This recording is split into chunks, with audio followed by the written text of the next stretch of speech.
चलिए आज हम लोग पढ़ने वाले हैं नेक्स्ट चैप्टर, 5वां चैप्टर आपके बायोलॉजी का, जिसका नाम क्या है? नियंत्रण एवं समन्वय। नियंत्रण और समन्वय इंग्लिश में कहते हैं कंट्रोल एंड कोऑर्डिनेशन। क्या कहते हैं? Control and coordination. हाँ, कंट्रोल मतलब होता है कि हमारे बॉडी को कंट्रोल करना, बॉडी के सभी अंग को कंट्रोल करना। जैसे अभी हम खड़े हैं, हमारा माइंड किसको कंट्रोल कर रहा है? पैर को खड़ा कर रहा है। या हम कुछ बोल रहे हैं या कुछ एक्टिव कर रहे हैं या कुछ कर रहे हैं, तो इस सब को कंट्रोल कौन कर रहा है? माइंड कर रहा है। या कुछ एक्टिंग कर रहे हैं हम, तो इस सब को भी कंट्रोल कौन कर रहा है? माइंड कर रहा है। यदि माइंड नर्वस हो जाता है, क्या हम यहाँ खड़ा रह पाएंगे? ठीक से बोल पाएंगे? कभी किसी पैरालिसिस पेशेंट को देखें, क्या वो चाह के भी बोल पाता है? नहीं। आवाज अंदर में है कि हमको कुछ बोलना है, लेकिन उसका माइंड माउथ को या लैरिंग्स को या जो भी बोलने में मदद करता है, उस मसल्स को कंट्रोल नहीं कर पा रहा, अनकंट्रोल हो गया है। ठीक है, जिसके कारण वो नहीं बोल रहा है। ठीक है, या पैरालिसिस पेशेंट का पैर नहीं काम कर रहा, पैर तो रहता है उसको, आखिर पैर क्यों नहीं काम करता है? क्योंकि उसको माइंड कंट्रोल करना छोड़ दिया है। तो आज हम लोग पढ़ेंगे कि हमारा बॉडी या और भी जो जीव है, चाहे वो पेड़ पौधा ही क्यों ना हो, उन सभी में कंट्रोल कैसे होता है, उन सभी का कंट्रोल करने वाला कौन होता है। कभी सुने ना आप कंट्रोल रूम? कभी सुने? कहा था अनकंट्रोल हो गया, मतलब उसको हम कंट्रोल नहीं कर पाए, वो कंट्रोल से बाहर हो गया। वही क्या है? अनकंट्रोल और नियंत्रित हो गया। और यदि हम उसको कंट्रोल कर पा रहे तो वो क्या है? नियंत्रण है। क्या है? आज हम लोग पढ़ेंगे जीवों के अंदर कैसे कंट्रोल होता है। और दूसरा वर्ड है कोऑर्डिनेशन। इसका मतलब क्या होता है? समन्वय। इसका मतलब क्या होता है? संबंध बनाता है, जाती है। चलो, संबंध नहीं होता है उसका। इसका मतलब होता है एक समान वे में समन्वय। समान वे मतलब जैसे हम बोलते हैं, तो पहले क्या बोलेंगे, फिर क्या बोलेंगे, उसके बाद क्या बोलेंगे, ताकि आपको समझ में आ जाए। यही क्रिया क्या है? समन्वय। जैसे हम लोग सब्जी बनाते हैं, तो पहले क्या करते हैं? आलू को डाल देते हैं, उसमें पूरा उसको हिट करते हैं, तब ऊपर से थोड़ा थोड़ा नमक डालते हैं, तब ऊपर से तेल मिला के उसको उतार देते हैं। ऐसे ही सब्जी बनाते हैं। तो क्या ये समान वे में है? ये असमान वे हो गया। इसी को बोलते हैं समन्वय। मतलब कोई भी काम को स्टेप बाय स्टेप करना क्या कहलाता है? समन्वय कहलाता है। जैसे हमारे बॉडी का यदि अनकंट्रोल हो जाता है, तो मेरा माइंड ठीक से डिसाइड नहीं कर पाता कि पहले पैर कौन उठाना है, उसके बाद कौन उठाना है। तो यदि इसमें कोई प्रॉब्लम हो रहा है, या बोलने में या चलने में या कोई भी एक्टिविटी करने में प्रॉब्लम हो रहा है, इसका मतलब उसका क्या प्रॉब्लम है? माइंड का प्रॉब्लम है। माइंड उसका कोऑर्डिनेट नहीं कर पा रहा। आप लोग पढ़े कोऑर्डिनेट ज्योमेट्री, वही कंसेप्ट है यहाँ, कोऑर्डिनेशन। समझ में आ गया? नियामक मतलब नियमित रूप से नहीं कर रहा, और नियमित रूप से कर तो रहा है, लेकिन अनियमित रूप से कर रहा है। लेकिन आज हम लोग पढ़ेंगे कि हमारे बॉडी के जो भी सिस्टम है वो कोऑर्डिनेट कैसे करते हैं, कोऑर्डिनेशन की क्रिया उसमें कैसे होती है। ठीक है, तो सबसे पहले जिस प्रकार हम लोग पाचन, श्वसन, उत्सर्जन या परिवहन जो भी पढ़े हैं, तो सबसे पहले पढ़े छोटे छोटे जीवों में। किसमें? या एक कोशिकीय जीवों में। तो आज हम लोग पढ़ते हैं क्या एक कोशिकीय जीव या अमीबा में कंट्रोल करने के लिए, कोऑर्डिनेशन करने के लिए कोई अंग होता है? इसके लिए कोई इसका विशेष अंग नहीं होता है। इसका एक सेल के द्वारा ही, एक कोशिका के द्वारा ही सारी क्रियाएं होती है, चाहे वो श्वसन हो, पोषण हो, उत्सर्जन हो, परिवहन हो या नियंत्रण और समन्वय हो। ठीक है, वो सभी क्रिया किसके द्वारा करता है? एक ही कोशिका के द्वारा करता है। ठीक है, इसके बाद आते हैं हम लोग प्लांट में कंट्रोल एंड कोऑर्डिनेशन। पौधों में कैसे होता है? क्या चीज? पौधों में कैसे कंट्रोल और कोऑर्डिनेशन होता है। आप लोग को बताए थे कि पौधों में जो होता है कंट्रोल और कोऑर्डिनेशन, मतलब नियंत्रण और समन्वय, वो प्रकाश की गति की दिशा में, वायु की गति की दिशा में, जल की दिशा में और कुछ इसमें कंट्रोल कुछ हार्मोन्स के द्वारा होता है। ठीक है, तो यदि इसमें कंट्रोल की क्रिया वायु के संपर्क में या अन्य अन्य विधि से या सूर्य प्रकाश के संपर्क में, जल के संपर्क में कारण होती है, तो उसके कारण इसमें गति होता है। क्या होता है? और उस गति को हम लोग कहते हैं अनुवर्तनी गति। क्या कहते हैं? या अनुवर्तन कहते हैं। क्या कहते हैं? क्या कहते हैं? और यदि अनुवर्तन की क्रिया प्रकाश की दिशा में होता है तो उसको हम लोग कहते हैं प्रकाश अनुवर्तन। क्या कहते हैं? जैसे देखो ये विंडो साइड में एक प्लांट्स लगा हुआ है गमला में,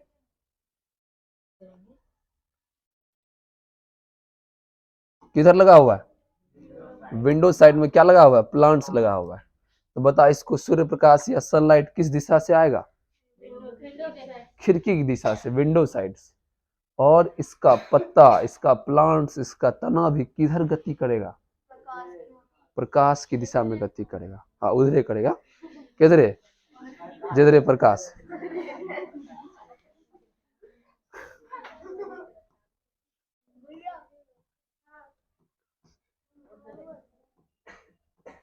तो ये क्रिया अनुवर्तन कहलाता है। और यदि अनुवर्तन या गति किस दिशा में होती है? प्रकाश की दिशा में, यही क्या कहलाता है?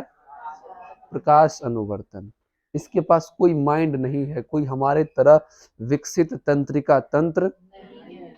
यह किसके दिशा में गति करता है? वायुमंडलीय जो परिवर्तन हो रहा है, चाहे जो इसकी आवश्यकता होती है, जिस वस्तु की इस प्लांट्स को आवश्यकता है, जैसे जल, तो यह जल की तरफ गति करेगा।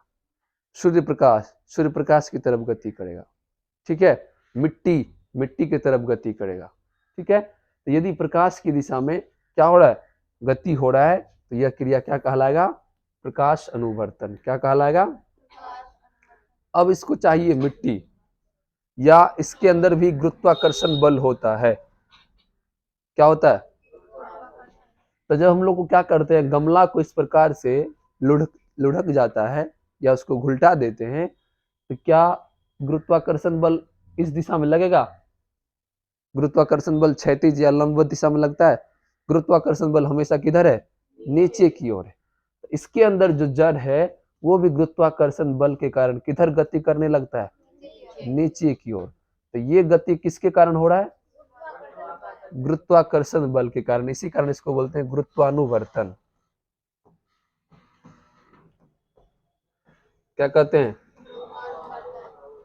गुरुत्वानुवर्तन कहते हैं। समझ में आया? तो इसमें अनुवर्तन होता है, चाहे वो प्रकाश की दिशा में प्रकाश अनुवर्तन हो या गुरुत्वाकर्षण बल की दिशा में क्या हो? गुरुत्वानुवर्तन हो। ठीक है, अब देखिए आप लोग को जलानुवर्तन। आप लोग पढ़े जलानुवर्तन, जिसमें क्या होता है? प्लांट्स का जड़ जल की दिशा में गति करता है। किस दिशा में?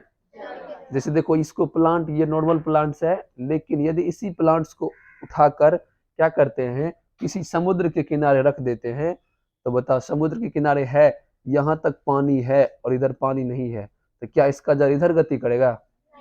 जिधर समुद्र है या जिधर इसको पानी मिल रहा है उधर गति करेगा। तो बताओ यह किसकी दिशा में गति कर रहा है? जल की दिशा में। तो इसी कारण यह क्या कहलाएगा? जलानुवर्तन। क्या कहलाएगा?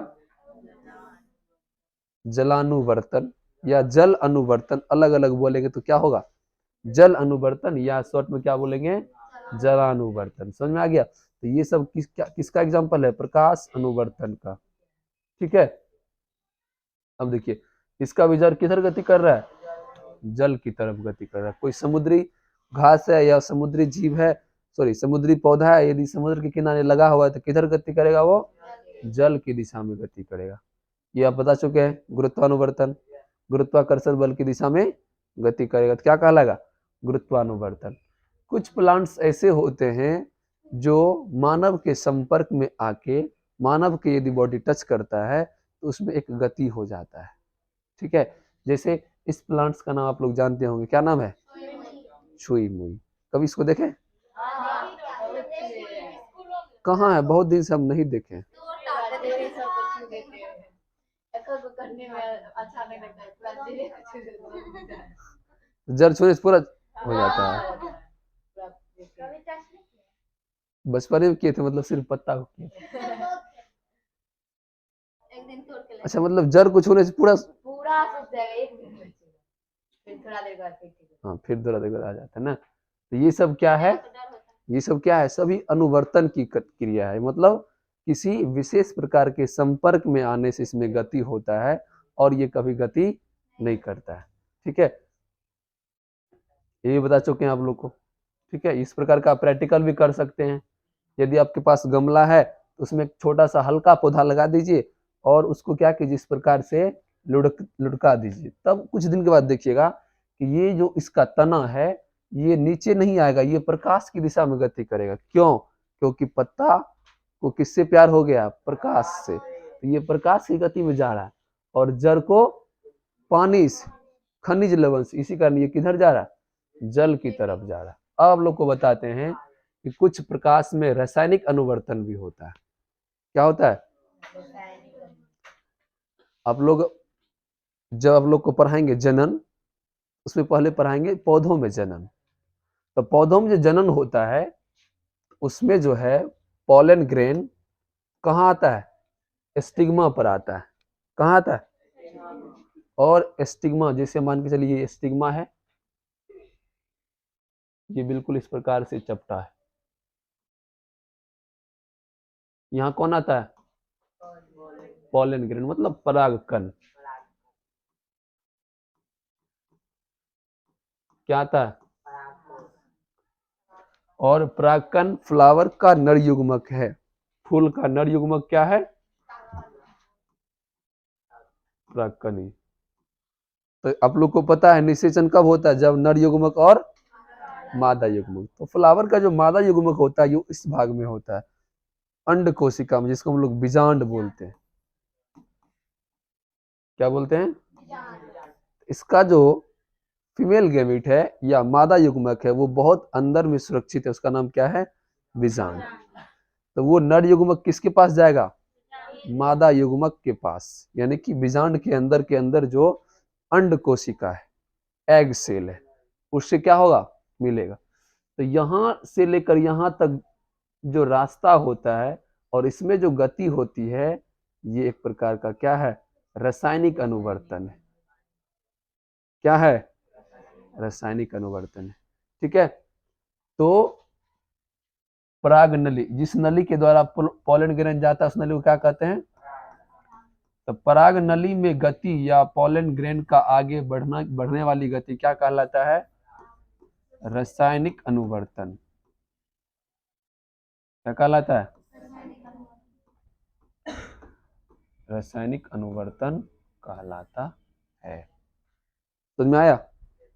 तो पौधों में किसी विशेष प्रकार का तंत्रिका तंत्र नहीं होता है, बल्कि यह जलवायु या आसपास के वातावरण के अनुसार गति करता है। इसमें भी वही है, इस प्रकार का गति किसमें होता है?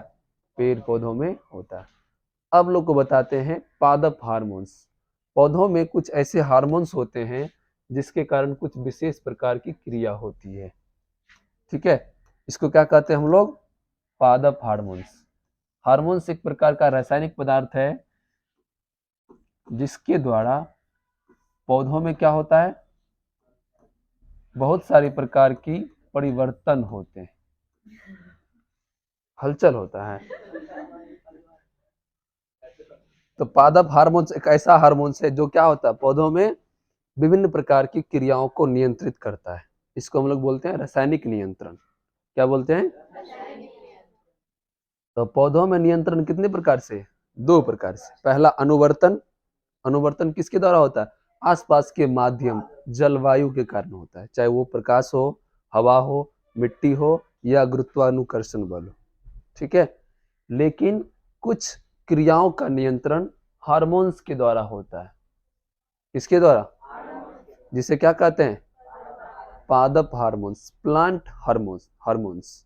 ठीक है, जैसे फल का पकना कौन कंट्रोल करेगा? हार्मोन्स।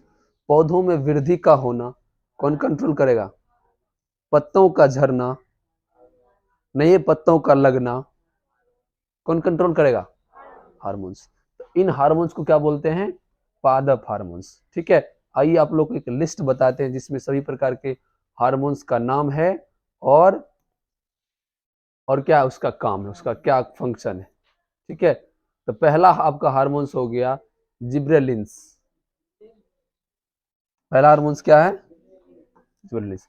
इसका मुख्य काम है कि बीज के अंदर या उसके अंदर जर्मिनेशन करना, मतलब अंकुरण करना। क्या करना? जिब्रेलिन हार्मोन्स का क्या काम है? बीज में अंकुरण करना और उसको ग्रोथ करना, मैच्योर करना, बड़ा करना और उसमें फूल लगाना और फल को डेवलप करना। ये सब काम किसका है? जिब्रेलिन हार्मोन्स का। किसका काम है? जिब्रेलिन हार्मोन्स 4 प्रकार के कामों को करने के लिए रिस्पॉन्सिबल होते हैं, जिम्मेदार होते हैं।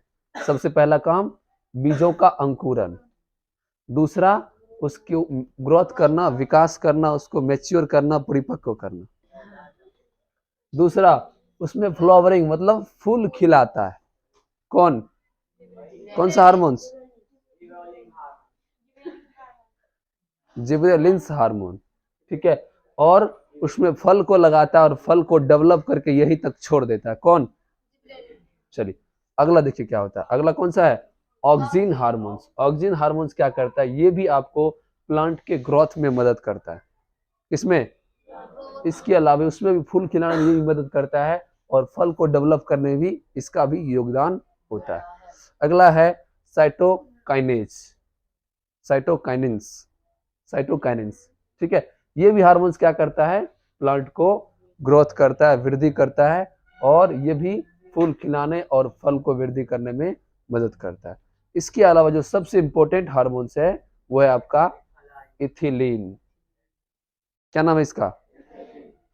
यही हार्मोन ना फल पकाता है। यही हार्मोन्स क्या करता है? हाँ, ये हार्मोन्स क्या करता है? फल को पकाता है। उस साइड भी है।